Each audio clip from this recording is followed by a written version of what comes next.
Welcome to the Kapinga family again.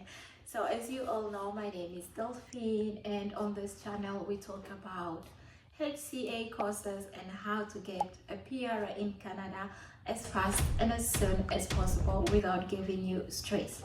So I have been getting questions about how to get your PR or how to get your work permit after you study HCA. That is the question that most people have been asking me, and which is also actually a question that I was asking myself after I graduated as HCA in this country. So get your popcorn, sit, and let me explain. So as for now, 2000 things, we are going to start in the beginning. First things first, HCA course. So the healthcare assistant course is, as of 2024, the one of, like, maybe actually the only way to get your PR as soon as possible. The course does not take long. So the HCA course, we can count from 6 months to 12 months. That is as long as it takes if you take it in British Columbia. I don't know about other provinces, but I talk in the province where that I live in. What are the requirements for you to get HCA? The requirements actually is just secondary school. If you did secondary school, you finished your high school diploma, you qualify for the HCA. You have all the requirements that you need for HCA, and then a language test. You need at least an overall of 6 for IELTS, for those who do not know. Somebody asked me if there were other tests you can do. It is called CELBAN. That is a Canadian language benchmark. You can do it honestly. I did both. So I did CELBAN and I did IELTS. And I could say that CELBAN will be much easier if you work in the healthcare field. If you are a nurse, if you are a midwife, it will be easy for you to do CELBAN instead of IELTS. However, if you are not a healthcare, you're just someone that graduated from high school, I suggest you do IELTS, because those are the only two that are accepted. Okay, so speaking of colleges, I know some of you will be in the comments asking me which college that I would. Okay, for the moment, the colleges that I am going to recommend in BC, it is one Sprott College. I recommend Stanberg College. Gateway College would probably be the cheapest college for you, but not the best. So if you still want to go with that college, I mean, it is a DLI, it is a designated learning institute, so it does qualify you, and it will probably get you the PR, not the PR, to give you the certificate of the HCA.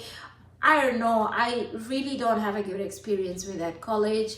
I might make a video about it later, I don't know. So let's go. So those are the 3 colleges that I do recommend at the moment. If you have enough money, you could try VCC, Vancouver Community College, but it's really expensive. It's like 41,000 just to do healthcare. I don't think it's worth it, but if you have the money, why not? So now the question is, how does it get you the PR very fast? So this is the way. When you finish your HCA course, make sure that when you are doing this HCA course, make sure you opt for a co-op after school, after you graduate. This is what most people confuse. Most people, they are going to give you a co-op, but that co-op permit, but that co-op permit only permits you to work during your course. And when you graduate, After graduation, you'll find yourself in a situation where that if you don't have a job with LMI at that time, you might need to go back home, and I don't want that for you. So for you to win time, because HCA, it doesn't take long, it's about a year. Maybe you might get here and in 9 months, 10 months, you're already done with the course, and you're like, what do I do now? And sometimes they also give you a work permit that has a validity that is very close to your end date, to very close to the time that you graduate. So this is what I'll suggest. If you are taking the course with Gateway College, make sure you choose the option that has a co-op, a paid co-op. The co-op that I'm talking about is a co-op that you are going to do after you graduate, not before you graduate. Listen to that very carefully. That's one. If you choose Stanberg College is very interesting. Why? Because they send most of their students outside of Vancouver. When you are outside of Vancouver, you are most likely to get your LMI, and they make sure that they send you to a home, an elderly home, or any other place that will give you LMI.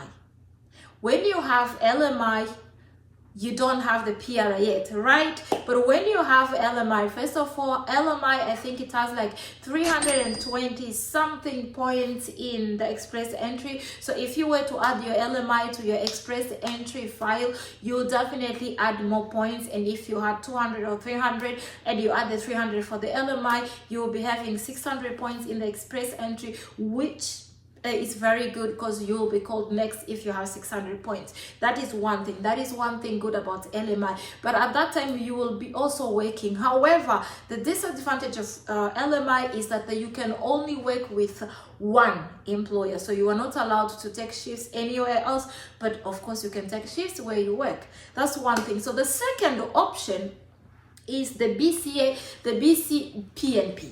So the nominee program for BC.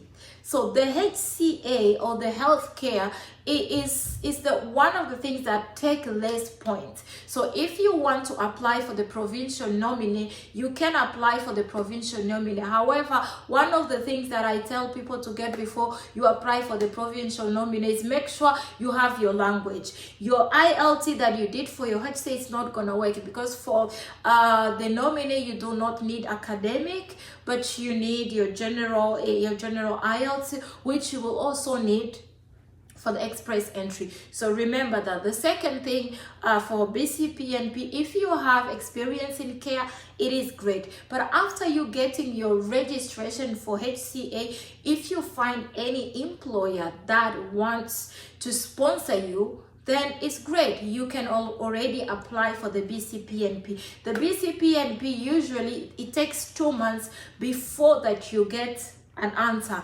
But don't apply for the BCPNP if you do not have all the requirements they are asking you, because I believe that you can only do that once. So if they reject you, you will not have a chance to apply for the BCPNP again. You can only apply it once.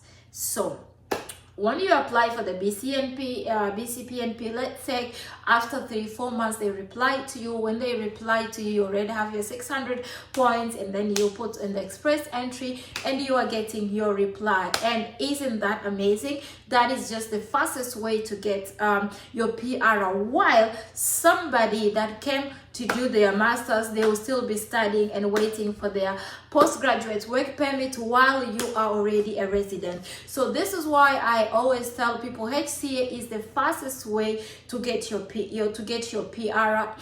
There are other ways, but definitely the HCA course, it is affordable. Most of the people can afford the HCA course because it is between, I think I made a video about the prices. You can go watch the video. But it's probably between $10,000 and $40,000, depending on, depending on how much that you have, depending on how you can afford. So I was talking about the BCPNP, right? And then I went on the price for the HCA. However, I'll see you in my next video. And in my next video, I will be talking about, I guess, accommodation, because some people asked me to post on how to get accommodation quickly in Canada. So I love you, and I'll see you later.